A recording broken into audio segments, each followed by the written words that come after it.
Hi നമസ്കാരം. എല്ലാവർക്കും സുഖമല്ലേ? ഓണസദ്യക്കും മറ്റുള്ള സമയങ്ങളിലും ഒക്കെ നമ്മൾ സാധാരണ എരിശ്ശേരി ഉണ്ടാക്കാറുള്ളത് മത്തങ്ങയും പയറും അല്ലെങ്കിൽ കായ വെച്ചോ ഒക്കെയുള്ള എരിശ്ശേരികളാണ് ഉണ്ടാക്കാറുള്ളത്. പക്ഷേ വിഷുവിന് നമ്മൾ ചക്ക എരിശ്ശേരിയാണ് ഉണ്ടാക്കുന്നത്. ചക്ക ധാരാളമായി കിട്ടുന്ന സമയമായതുകൊണ്ട് തന്നെ വിഷു സദ്യക്ക് മിക്കയിടങ്ങളിലും എല്ലായിടത്തും ആണോയെന്ന് എനിക്കറിയില്ല, ചക്ക എരിശ്ശേരിയാണ് ഉണ്ടാക്കാറുള്ളത്. ഇപ്പം മനസ്സിലായി കാണുമല്ലോ, ഇന്നത്തെ എൻ്റെ റെസിപ്പി ചക്ക എരിശ്ശേരിയാണ്. അപ്പം ഞാൻ അതിനുള്ള തയ്യാറെടുപ്പിലാണ്. ചക്കയൊക്കെ മുറിച്ച് കൊണ്ടുവന്ന് റെഡിയാക്കി വെച്ചു. എരിശ്ശേരിക്ക് നമ്മൾ ചക്ക വട്ടത്തിലാണ് അരിഞ്ഞെടുക്കുന്നത്.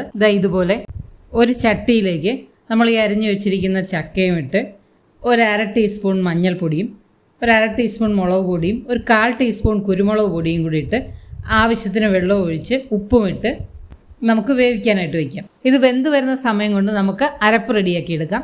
അതിനായിട്ട് ഒരു മുറി തേങ്ങയുടെ കുറച്ച് നമുക്ക് വറുക്കാനായി മാറ്റി വെച്ച ശേഷം ബാക്കിയുള്ളത് അരയ്ക്കാനെടുക്കാം.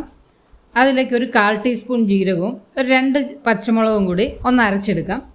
ഇപ്പോൾ ഇത് നമ്മുടെ ചക്കയെല്ലാം നന്നായി വെന്തുടഞ്ഞിട്ടുണ്ട്. ഇനി അരപ്പ് ചേർക്കാം. അരപ്പിൽ നമ്മൾ ഉള്ളി അരയ്ക്കാറില്ല, അത് വറുത്തിടാറാണ് പതിവ്. ഉള്ളി അരയ്ക്കുമ്പോൾ അതിന് അവിയലിൻ്റെ ടേസ്റ്റായി പോവും. അരയ്ക്കുന്നത് നന്നായിട്ട് അങ്ങ് അരയണ്ട, അവിയലിനൊക്കെ ഇച്ചിരി കൂടി അരഞ്ഞാൽ മതി. ഇനി ഈ അരപ്പ് ചേർത്ത് കൺസിസ്റ്റൻസി ഒക്കെ നോക്കി വെള്ളം വേണമെങ്കിൽ കൂടുതൽ ചേർത്ത് കൊടുത്ത് അത് നന്നായിട്ടൊന്ന് മിക്സ് ചെയ്ത ശേഷം തിളയ്ക്കാൻ വെക്കാം. ഇനി അത് നന്നായി തിളച്ച് വരുമ്പോഴേക്കും നമുക്ക് ഇതിൻ്റെ വറവ് റെഡിയാക്കാം. അതിനായിട്ട് അല്പം കടുകും ഒരു നുള്ളുലുവ, ഒരു 5-6 ഉണ്ടാവും, ഒരു നുള്ളുലുവയും ഒരു 3-4 ചെറിയ ഉള്ളി ചെറുതായി അരിഞ്ഞതും 2 ഉണക്കമുളകും പിന്നെ മുമ്പേ നമ്മൾ മാറ്റി വെച്ച തേങ്ങ ഒരു 3-4 സ്പൂൺ ഉണ്ടാവും, അതും കൂടി ഇട്ട് നന്നായിട്ടൊന്ന് വറുത്തെടുക്കാം. ആവശ്യത്തിന് കറിവേപ്പിലയും കൂടി ഇട്ട് അതൊന്ന് വറുത്തെടുക്കാം. ഇതുപോലെ നല്ല ബ്രൗൺ കളറാകുമ്പോൾ നമുക്ക് ഇത് കറിയിലേക്കിടാം. എരിശ്ശേരിക്ക് വറുത്തിടുന്നതിൻ്റെയാണ് ടേസ്റ്റ്.